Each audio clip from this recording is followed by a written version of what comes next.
Hi, Thomas Barlow. Welcome to 10 by 6. Hello, lovely to be here. It's our privilege. Thomas is the treasurer of the Independent Media Association, and he's going to tell us all about, he's going to tell us all about the Independent Media Association and why we have it, why it's so important. Yeah, well, I think first and foremost, we should talk about why independent media is important, because people don't really know what it is necessarily publicly, and it's been ill-defined, and it's often meant, a sort of unfact-checked, maybe fringe person with a camera can claim themselves to be independent media as much as the next person. The way that the IMA, the Independent Media Association, defines independent media is twofold. One, that it is financially independent, so it's not beholden to vested interests. It doesn't get most of its money through advertising or through the government or through billionaire largesse, right? And that's really important, because if we want media that serves audiences and serves the public, then it needs to not be beholden to these vested interests that don't necessarily have the public interest at heart. We think that's really important for independent media. We also think, by the way, it's the future of media. These models aren't working any longer. So that's number one. And number two is that it's got to be trustworthy. All Independent Media Association members, and it's a membership organization, a cooperative, have to either be regulated by Impress, and I don't know if you remember this, but there was a hacking scandal a few years ago, and out of it came these recommendations for a regulator that would be better, that would protect the public. Now, it's no surprise the establishment media, the national press, didn't do that, weren't interested in being regulated in a fair way that enables everyone to be able to, get fairly represented by the media. And they created their own code, and it's working really well, as we can see. So we encourage everyone not to use that regulator, and every IMA partner member is regulated by Impress, or they're members of the National Union of Journalists, which is the union for journalists that has an ethics council, a code of conduct, which means that you can trust that journalists meet a particular standard if they're within that NUJ. And that doesn't mean that there isn't a wide array of political opinion represented. It just means that there is the utmost effort to be factually accurate, and that there's a sort of guarantee, or certainly an effort, to always correct every mistake that's made. And I think that's, again, really important. We just don't see that from the establishment media where we are. So the IMA represents that, what we call independent media. And we're new into life. We've been around for a few years as the Media Fund prior to this, but about 8-9 months ago, we realized we need to tackle more issues for independent media than just funding. Funding is a key one, because independent media needs to be funded by its audiences, or maybe grant organizations. And that means it doesn't use these old traditional models. And so we're always exploring how we can best do that. But we also need to look at campaigning. We need to look at lobbying. The IMA is now an association that represents nearly 50 independent media organizations, and is going to go to government, going to go to devolved government, it's going to go to Google, going to go to Facebook, going to go to these places that don't recognize independent media as trustworthy, that actually actively work against it, often because they don't want to be held to account, because they don't want to be regulated, because the way things work in their benefit, because the way things work currently works in the benefit of the powerful. And we need to represent ourselves as a sector.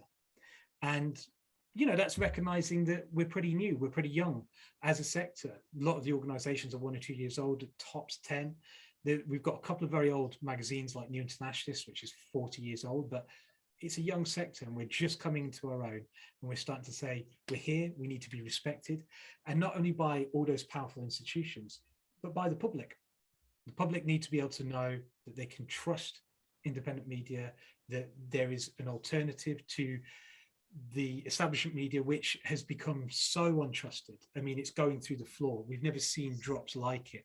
And yet people aren't aware in the scale that we'd like, that there is an alternative, and not an alternative like, oh, it's different, it's wacky, but it's actually a higher quality, higher standard, more reactive, more representative of people. And that's what we've got to let people know as well. So we've got lobby, we've got campaign, we've got to raise awareness, we've got to raise funds, and we've got to do some boring stuff. A lot of journalists, they get into this, they want to be the hero, they want to tell stories that no one else is telling, they want to get people involved in issues that matter to them. And they realize about a year or so in, I don't have an accountant. I don't have legal representation. I don't know how to do social media marketing. I don't know how to do payroll. I don't know how to, do all these things that you didn't realize you're going to have to do, because you didn't really think of journalism as anything but a public good, and media as a public good, and you just did it out of passion. But at a certain point, we have to recognize that journalism is a public good, and as such, it should be paid for. And if the public aren't paying for it, then, these vested interests are, and we know they don't have our interests at heart.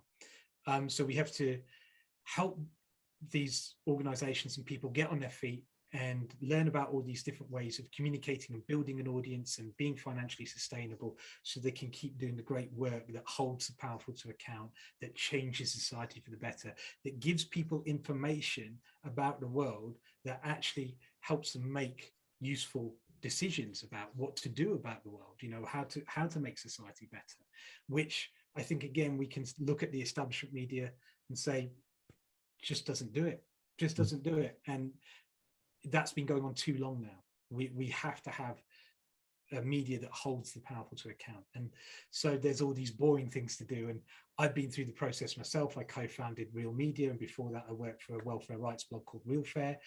And having been through it all and did a lot of the business stuff and the legal stuff and all of that, I realized it'd be really handy if there was like a database of this and some people you could ask for advice, and if we could all work together. And that's what we're going to look to do. And the final thing we're going to look to do is try and do collaborative projects, try and do content together, shared investigations, get local media from around the country to do cooperative investigations on, say, housing or the environment or things like that, and start sharing stories and resources and helping each other out. So that's what the association is. And we need people's support. We need people to like it, follow it on the social medias, and sign up to our newsletter, which is weekly, to see the best of the independent media. We put out newsletters sort of rounding up some of the best stuff, and check out all of our partners, all of our members. And that's what we're about, building it up, and we need public support to do that. So hopefully it's got people intrigued, even if we deal with broccoli rather than dessert, Yeah, brilliant, Tom. Thank you. Can we just finish off with, there's one thing you would like to say to people who currently rely upon and dependent upon the corporate mainstream media, to get them across to come and try out independent media? What would it be? Come to our website, see all our independent partners, and there is definitely something there for you, whatever your political persuasion is, whatever format you like, whether it's podcast, video, or written, whether you like, rowdy, engaging language, or whether you like straight down the line, hard news, whatever it is, there is at least one, if not several, outlets that provide that for you, that could very quickly replace what you've already got. And I think you'll find that your life is better for it. You'll find that your personal life, your emotional life, weirdly enough, it will make you feel emotionally better about the world, getting information that you realize is relevant, is important, and engages with things that are actually important to you. It's not just an intellectual thing about like knowing what's going on in the world. It makes you feel better. And I think if you give it a try, you'll really find some value in it. Brilliant. Thank you, Thomas Barlow, for coming on 10 by 6. We really, really appreciated it. My pleasure. Great to be on here.